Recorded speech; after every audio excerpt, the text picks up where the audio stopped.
madaukakin sarki ba mu ikon yin aiki da abin da muka ji daga malam.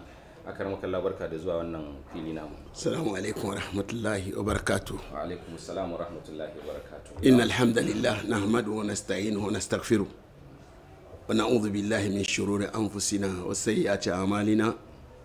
Man yahdihillahu fahuwa muhtadi. Wa man yudlil falan tajida lahu waliyyan murshida. Wa nashhadu an la ilaha illa Allah wahdahu la sharika lahu. Wa nashhadu anna Muhammadan abduhu wa rasuluhu.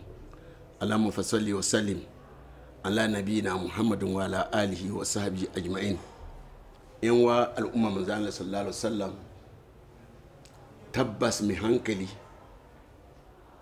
wanda yake da hankalinsa akwai izina ciki, akwai basira ciki. Shi dan adam ne, an haife shi, Allah ya sa ya bude idonsa kuma ya zama mutum. Ya she sama da kasa, arewa da kudu da yamma da halittu, dabbobi da dan adam da abin da ya shafi sun saye da halittu. Ya san da akwai mai yinsa shine Allah. Allah mu ya tura annabawa su kawo mana halaye na gari, wanda waɗannan halayen shi zai sa mu zaman lafiya a nan duniya, mu more da wannan rayuwa, mu so juna, duniya ne zama ma a janna a nan, sannan mu shirya abin da za mu je aljanna kuma yana lahira mu shige shi. Shi sa Kur'ani ke ba mu addu'o'in da za mu yi mu samu waɗannan ni'iman guda biyu, ni'iman duniya da ni'iman lahira. Shi ce rabbana atina fi duniya hasanatan wa fil akhirati hasanatan wa qina azaban nar. Duniyan na ba yanzu a ce mu ta sha azaba ba, mu ta kashi juna, mu ta zuba da gini, mu ta bautar gunki, mu ta mugunta, mu ta bakin ciki, mu ta kin juna, mu ta sata juna, mu ta zinace da sirara, mu ta iskanci iri-iri. An hana wannan.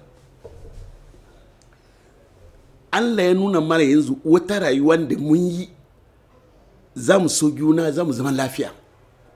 Shi ka duba abin da yake shafe mu nan arewa da sauran Afirka. Menene mushkilolinmu ne? Iyaye na da, sarakuna na da, manyan malamai na da suna jawo 'ya'yan talakawa, 'ya'yan da iyayensu ba komai ba ne, su hada su da 'ya'yansu. Shi ka gan an tashi tare, an doki tarbiyyar daga babban gida, kuma al'umma sun tashi sun sai waye shugabanninsu. Mana Muhammad, mun tashi za ka gani mai unguwa ko da cije unguwa baka da lafiya, kana da ciwo, za kama ka a kawo iwanke sa magani daure, saboda shi ne mai unguwa, saboda shi ne da cije unguwa, saboda shi ne yake kula da unguwa. Yanda yake ma 'ya'yansa haka yake ma 'ya'yan wani. In za a aure ina da nasa ciki.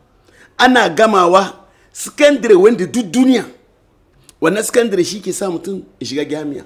Shaka kikiro wansu gyarabawa, an zuba da yara, an zuba da 'yan talakawa sun gama sakandare. To yaro in ba shi da uban ya mutu, ko kuwa ban ba shi da karfi, ina da basiran zai yi karatu amma ya fara gyarabawa.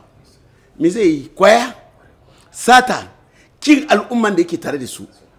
Zai bala'i a kan wanda yana ganin 'ya'yan mutane sun zama shi gidansa haya yake, an kore shi gidan haya, an saki mahaifiyarsa don bala'in talauci.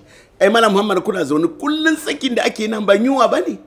Mun zauna nan tun safe zuwa da yamma, saki ne na babu abin da za ci, bala'in saki da musifan yara. Shin ina manyanmu na arewa? Shin ina malamanmu ba za a fara tunani ba? Ko masana'antu na mun ka kalle mu, wace masana'antu yake da rai? Ina na ake noma da ake fito da albarkacin kasa? Me yasa ba za a yi ba? Ina da ake da gwalagwalen matasa? Ina da ake da masu hangen nisa sarakuna? Ina da ake masu 'yan siyasa wanda na giran suke tuka shi?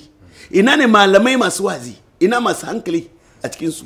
Shi ba za a tuna ba numa arewa nan fa? A bar zance kabilanci, amma ya za a raya wannan yankin mu fito cikin bala'i wannan zuba da ginin, mu gyawo 'ya'yan talakawa, mu gyawo yara masu kiwo a kawai, mu tsaya mu gani ya za mu yi mu rayu.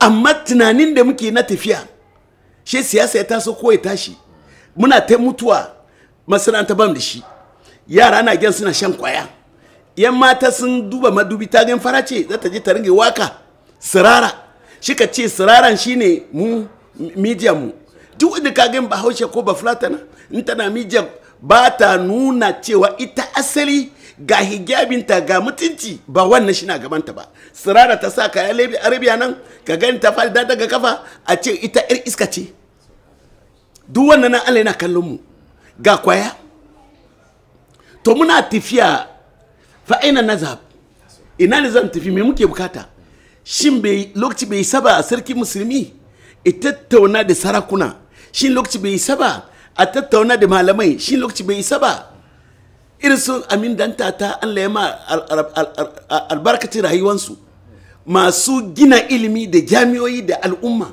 lokaci bai yi ba a hada da waɗannan bayan Allah a duba me za a yi na arewa ne wai idan matasa masu kudi ina su dangote ina su abu samad ina gwalagwaren matasan da suke da dukiya shin ba za a zauna ba ku duba yanki mu ya za a yi domin al'umman ku suna bukatar taimakawa kuma Allah ya bude maku ba za ku yi tunani ba wace hanya za a biyo mu a daina zuba da wannan ginin ba za ku yi tunani ba ya za a yi al'umma mu su daina shan kwaya ya za a yi wannan al'umma a fita cikin bala'i ba za a iya ba ne iyaye sun yi to wannan zaman da muke yi fa ba zai kawo da ido ba wannan halaye iyaye sun gada ne mu'amala na addini da ya wuce addini musulunci da yake ba su shawara addini musulunci da yake ba su umarni ta yanzu abin da yake shafe mu a yanzu a nan arewa malam muhammad yara sun ki yin karatu wai suna so su yi karatu ba san wani za su taimake ku ba la addini wala boko dan talaka yana nan abin da zai ce ya gagara ya'yan masu kudi ila ma rahimahullah yake kula da wannan ya talaka ma'aikata wani yana da dukiya nafta hankali ba zai iya gyan makarantar da zai taimaka al'umma ba mun zo mun waye gari ya'yan da suka ki yin karatun ya'yan da ba sa su makarantar ba ya'yan da ba su koyi sana'a ba ya'yan da suna na suna ga al'umma zuba da su su ne suka zama mara karfe yanzu su sace mutane su sadda mutane su kawo rashin zaman lafiya kuma su kibota man Allah duk waɗanda masu sace-sacen mafiyansu su da bambanci arni kaɗan ne ba san Allah ba babu ruwansu da addini babu ruwansu da ibada ba su damu ba kuma suna riyawa na cutansu kaɗan ne daga cikinsu wani imani ga Allah sun tashi ne ba kula da su ba suna da dangi sun kira da su shugabannin sun ki kula da su an kimar da hankalin shanunsu ya za a zama lafiya kasan nan kuma abun musamman yankin namu mala arewa ne ai ba mu kaira kuma arewa ba yanzu mala muhammad duba duk sharrin da ake a nan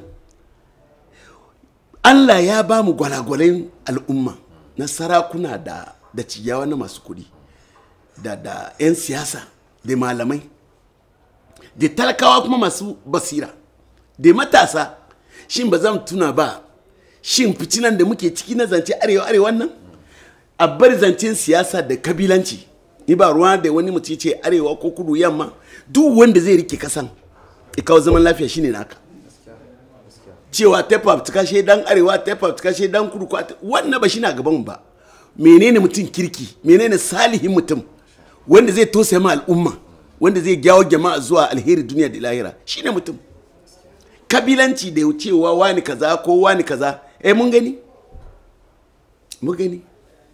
sauraka yanzu yankinmu shin bam da ciyawa ne shin bam da malamai ne shin bam da shugabanni ne muke tafiya haka me yasa ba zan koma a gaji shani iyaye ba sarakuna na da duk malaman da su shiko na baki su rike su don su ilmanta da abin nan a al'ummansu su ba su masai kuma duk dan talaka su za su rike su shagen wanda suka yi ministoci da manya-manyan kaga mafi yawa 'yan talakawa ne ba ma wasu 'yan bayi ne sun zama al'umma saboda irin abin da aka yi da su ma yanzu me na tashi hankali yanzu me yasa ne yara suna jeji yanzu suna sata suna zuba da gini daidai duba makarantu mu anan ya kamata shugabanni mu su yi tunani menene jam irin abubuwan da ake yanzu na